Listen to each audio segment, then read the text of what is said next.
Did you know that your quota is literally a made-up number? That it was pretty much decided on in like a 5-minute meeting in between bigger decisions that your company was making? The number that literally determines whether you will sink or swim, whether you will be employed in a couple of quarters from now, whether you hit it or not, was literally one of the fastest decisions typically that was made in the strategy of the company. Now, I know that sounds crazy, and your manager is not gonna want you to know this. And I also know, as somebody who's come up as a top performer in sales, that this is a number that keeps you awake at night, that stresses you out, that you spend more time thinking about through the quarter than literally any other thing in your life, except for maybe, your family and children. And before I jump into it, I'm gonna give you some quick context because it does matter. I am a top performing sales rep. I came up through the sales ranks.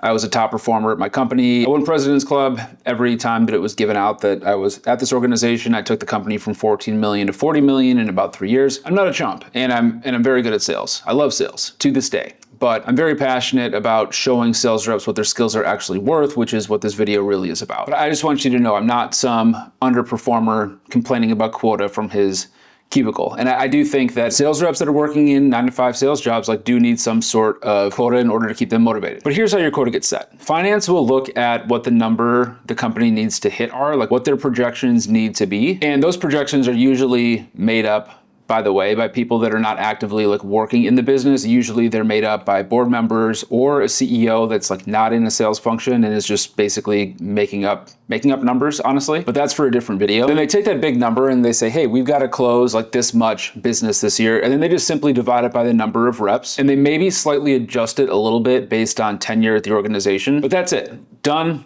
Meeting over. Set the quota, let them know. And I used to be the guy that had to tell everybody what their quotas were because I worked my way up and ended up managing a sales team. Finance literally just needed a number to put in their spreadsheet for the board meeting, and they made one up, and now it's your problem. That's literally how it's created, guys, okay? And the crazy part about this is when you can't hit the number that was pulled out of thin air, they act like you're the problem for not being able to hit it. And the most insane part is when you maybe are coming up short on this number that they literally just pulled out of thin air with nothing to back up whether you could hit it or not, they make it seem like it's your problem. You're not hungry enough, you don't have enough activity, you're not adding enough value, right? But dude, the number was made up from the start, and they're almost never actually calculated based on market conditions, which is the really annoying thing.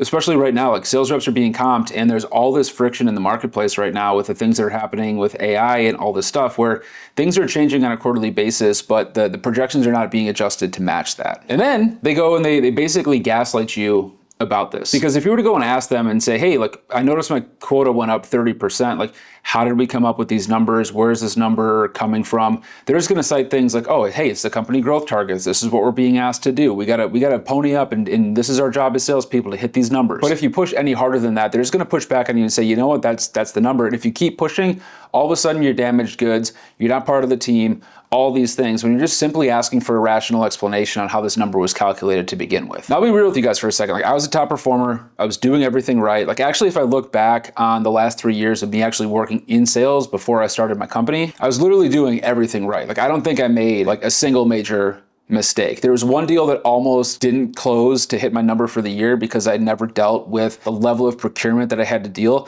but I still got that in literally 2 days before the end of the quarter. But that could have been really bad, but I still got it done. I still hit my number. But as I got promoted into management and I started being part of these quota setting conversations, and I realized just how flippant the hiring process was, the quota setting process was, how these decisions were made that really just determined people's future, I couldn't unsee it. And that's really when I realized that I was hey, this is a flawed system, and honestly, I need to get out of it. And if you're a top rep watching this, this is probably something you're feeling right now. You realize it's never gonna be a lack of effort. It's never gonna be a lack of skill. You're just realizing and waking up to the fact that this game's kind of rigged, and these lies that you tell yourself, oh, uncapped earnings and all this stuff, really aren't the truth. Now, I want to be fair here. There are underperformers in this world. Some of you might be watching this and you might be an underperformer. Maybe that's why you clicked on this video. I don't know. And there are people that genuinely should not be in sales and are better suited going in a completely different path entirely. But if you found my content and you vibe with what I'm saying, you're probably not that person. You're probably somebody who's working hard, doing the right things, and slowly losing your mind because the number that was picked never actually was really intended for you to be able to hit. It was just intended to motivate you. But if you fall short, the math basically guarantees that the blame is going to fall on you. So to get off my high horse here and stop complaining, what do we actually do about this?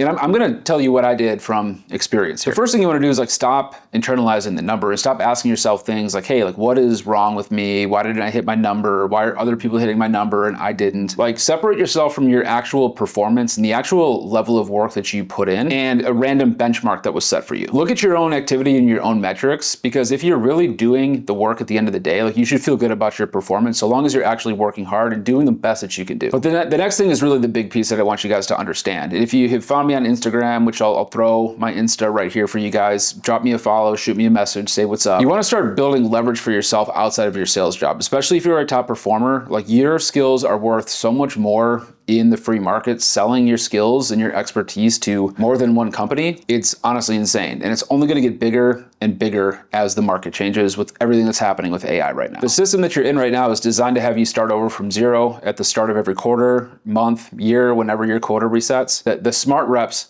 are the ones that figure that out. They take their skills and start building something for themselves that's recurring, that builds on itself every quarter with recurring income. They're the ones that understand the value in their skills and understand that they are actually the most valuable person within a company. Like companies cease to exist without salespeople. That's just the reality at the end of the day. Like if you're not closing deals, if you're not bringing in revenue, you don't have a company. So why can't you go and do this for yourself? And that's what I realized 10 years ago when I started my agency. I was a six-figure sales rep doing very well, making a lot of money, and I flipped my skills into a business that I actually owned. And I did it in like a couple of months. I was able to quit my job 6 weeks after starting my company. Why? Because I already had the skills. I already knew what I was doing as a salesperson, and I realized I could repackage those in an offer that I got to offer to businesses. So if you're vibing with what I'm saying, drop a subscribe on the channel. I post free game for sales reps here on YouTube every single week, and I post on Instagram pretty much every single day, oftentimes multiple times a day. So drop a follow there if you haven't already. And yeah, I'm just trying to put as much value out there completely for free as I possibly can for you guys. So hope you'll stick around. Drop me a comment in the comments down below to support the channel. Appreciate you guys being here.